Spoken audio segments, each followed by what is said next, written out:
I hope you are having an awesome day so far. I'm Arijit.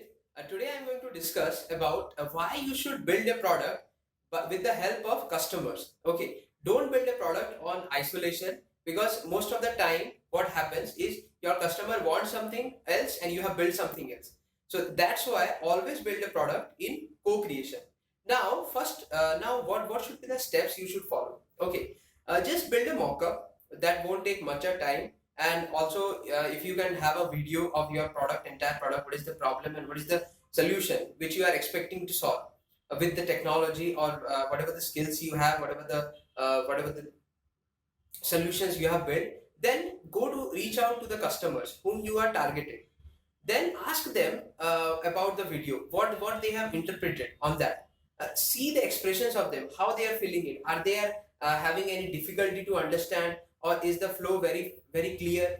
And after showing them the video, then you start asking them the question, what did they understand from the entire experience? What are the things they are looking for?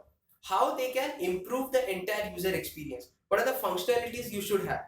Note it down. Okay, then come back, discuss with your team, try to think what are the functionalities which is actually possible, because customer keep on saying I need this, I need that, I need blah blah blah, all like 100 things they will say.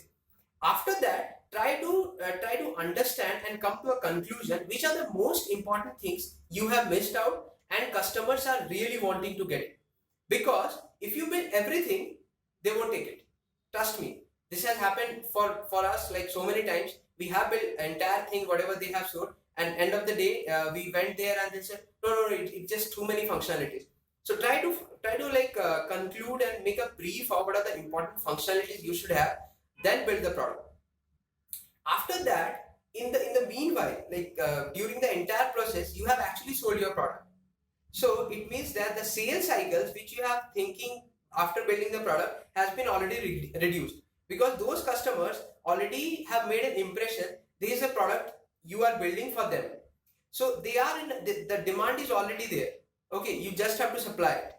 So yeah, that's it. And thanks for watching this video. I hope you liked it. Keep commenting, share, like, and subscribe. And just be breakless, love yourself, and be confident. Thank